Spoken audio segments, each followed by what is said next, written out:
السلام علیکم ورحمۃ اللہ وبرکاتہ۔ حضرت جی، میں حبیب الرحمن پشاور سے بول رہا ہوں۔ شیخ شریف اللہ سے نفر اللہ عمر قدوس سے 2000 میں دورہ حدیث کی ہے، اور ابھی ایک چھوٹا سا اپنا مدرسہ ہے دارالعلوم پشاور کے نام سے۔ آج سے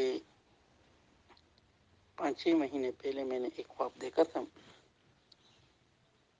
آپ اور آپ کے ساتھ ہمارے جتنے بھی آج کے مشائخ ہیں سارے کے سارے موجود ہیں۔ میں چونکہ دونوں ٹانگوں سے معذور ہوں، تو آپ نے ارشاد فرمایا کہ چلو آقا صلی اللہ علیہ وسلم کی زیارت کے لیے چلتے ہیں۔ تو آپ نے میری جو چیئر ہے، کرسی ہے، اس کو پیچھے سے پکڑا۔ آپ مجھے دکھیل رہے ہیں، تو آقا صلی اللہ علیہ وسلم جہاں وقت تشریف فرماتے، سارے کے سارے علماء کرام وہاں پر جمع ہو گئے۔ سب نے مصافحہ کیا اور 10 مبارک کو بوسہ دیا۔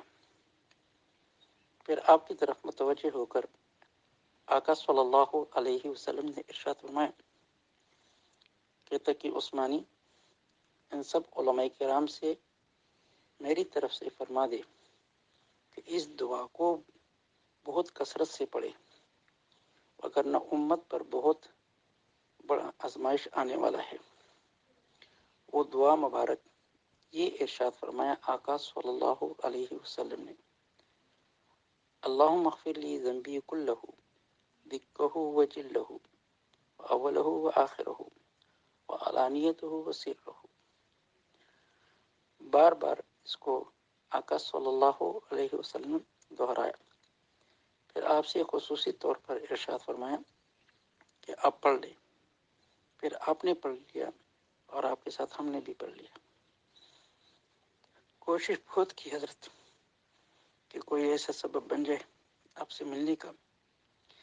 ایک تو آپ کی مصروفیت بہت زیادہ، اور دوسرا میری معذوری، شوگر کا بھی مریض ہوں، پیشاب وغیرہ آ جاتے ہیں تو پھر دوسری جگہ پر میرے لیے بیٹھنا مشکل ہوتا ہے۔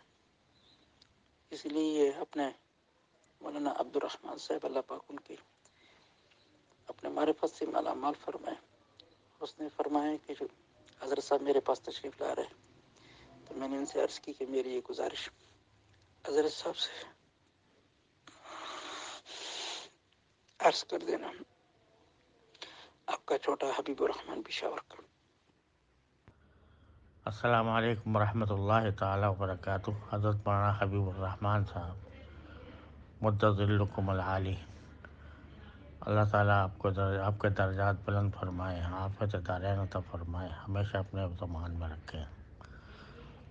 آپ نے جو بشارت کا پیغام بھیجا اس سے مجھے بہت زیادہ مسرت بھی ہوئی اور ساتھ ساتھ شرمندگی بھی کہ میں کہاں اور آقا صلی اللہ علیہ وسلم کہاں، اور آپ کا میرا نام لے کر بیان اور پیغام دینا، یہ میرے لیے کیا کچھ ہے میں بیان نہیں کر سکتا۔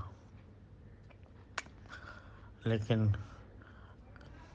انشاءاللہ اس دعا کا خود بھی اہتمام کروں گا، دوسروں کو بھی پہنچانے کی کوشش کروں گا، اور کاش یہ اور پہلے مجھے معلوم ہو جاتا تو پہلے ہی اس کا اہتمام کرتا، لیکن انشاءاللہ اب ضرور اہتمام کروں گا۔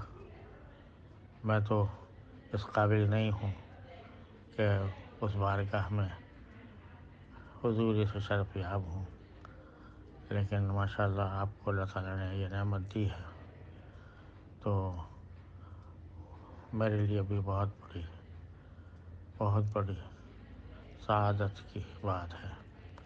اللہ تبارک و تعالیٰ اپنے فضل و کرم سے مجھے اس کا اہل بننے کی بھی توفیق عطا فرمائے۔ السلام علیکم ورحمۃ اللہ تعالیٰ وبرکاتہ۔ جزاکم اللہ تعالیٰ خیر الجزا۔